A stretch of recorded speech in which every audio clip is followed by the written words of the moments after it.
We're here with Jayden Daniels, the quarterback from LSU. And Jayden, not to start off right off the bat, tell me what you thought about your workout, how it went today. It went well. I think we showcased a lot of things.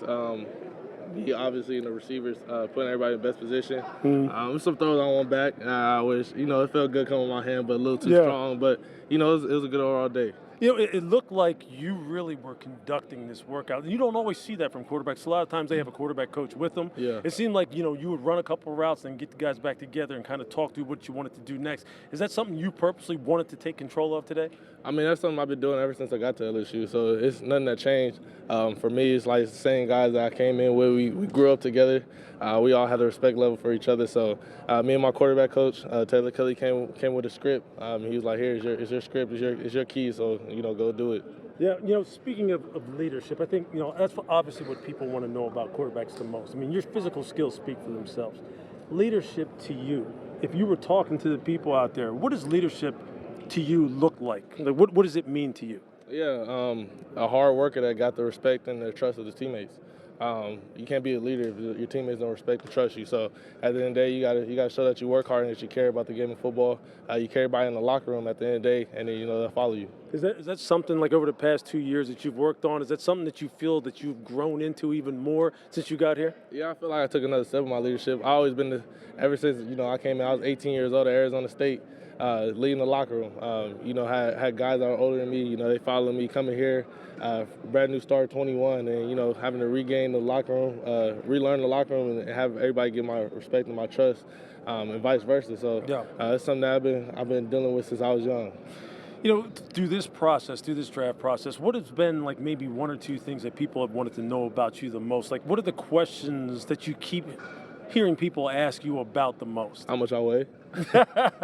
Well, I can just tell people now. 210 pounds. There you go. And I can tell you this. Look, people, looking at him up close and personal, which I got a chance to go last year on the quarterback circuit and saw Bryce and saw CJ. I can tell you this. Look, he's put together now. So everybody out there who's worried about his weight, don't worry about his weight. But what's next for you as far as between now and the draft? What are you going to be doing? What are you going to be working on? What's important to you? What are your priorities right now? Just getting back to work. Obviously, visiting the teams.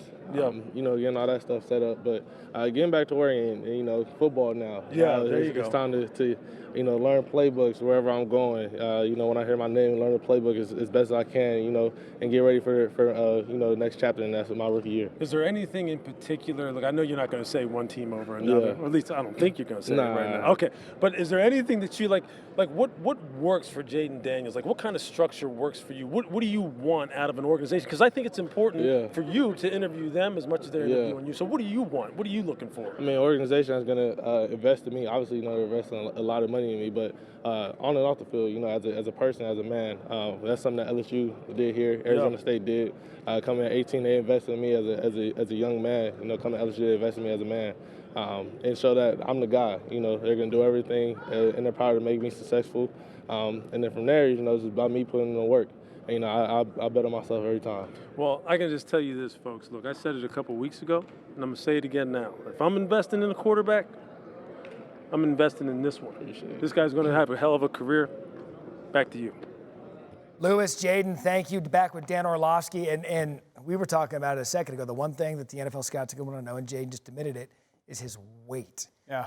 But Lewis also brought up a good point. I mean, Bryce Young's about that big, and he was the number one overall pick. At some point, you just got to go with the bona fides, and he has them. Yeah, and I always, first of all, I thought that was really good by Lewis, some of the questions to get him to answer and his perspective on a lot of stuff. And I'll go back to last year with Lewis talking about C.J. Stroud and Bryce Young. And I have to credit Lewis because Lewis was, someone who talked about the experience of standing shoulder to shoulder with C.J. Stroud. And he's like, listen, he feels like a starting quarterback in the NFL. And it certainly felt like he had a lot of the similar feelings on Jayden today.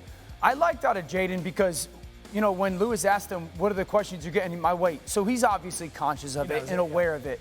I think the second thing was you could tell that there was certainly a focus on this process. There's not a lot of guys that love this part of the transition college to the NFL. It's tedious. It's a little bit annoying. You're not really playing football. And so you have to go through this process of constantly doing the underwear Olympics. It's a necessary evil in the world that he's entering. But then he said, I just want to get back to football and playbooks and who's going to draft me and like really get back to the things that he truly loves and enjoys.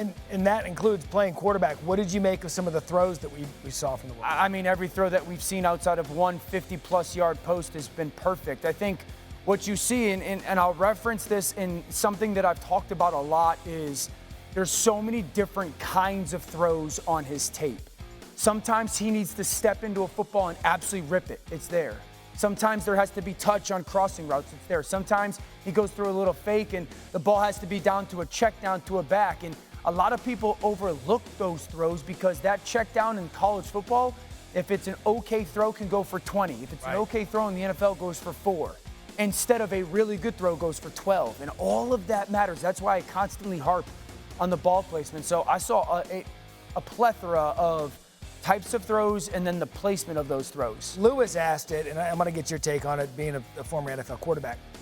For me, fit with the franchise is everything. Sure. Top to bottom, city, climate, front office, staff. Sometimes NFL people get that wrong, and the detriment of a young, I mean, look at the much ballyhooed 21 class. The only player that's still left on that franchise is Trevor Lawrence. Right. The rest of them are gone. Right. That's important. And a lot of those young men were set up to fail. And a lot of those young men were failed by their organization. Jayden is a type of player, because he's played in multiple offenses, he played in multiple different experiences, that he's going to be able to go into the organization and you could give him an offense that, the offense that he ran at LSU, he had to control a lot of the line of scrimmage when it comes to changing protections. You could see multiple moments on tape when he's changing the pass route concepts to make sure it's going to be versus a certain coverage or blitz. So intellectually, he's able to handle a lot of information. You watch him process and get through reads, and you can see, the ball shouldn't go there, it should go there, and all of a sudden his eyes snap back and throw it there. So he's got a ton of experience. He's played big-time college football. He's responsible for a lot of the line of scrimmage. He processes a lot. The only question mark you have is, does he have the arm strength to go play in a place that's going to be blustery and cold? Probably not. But that's 1 or 2 cities in the NFL. And that's 1 or 2 quarterbacks in the NFL that do have that arm strength. By the way, during that graphic we were showing with head coaches expected to attend, the one that stands out to me, other than the obvious, Raiders. Antonio Pierce, former coach. Arizona State.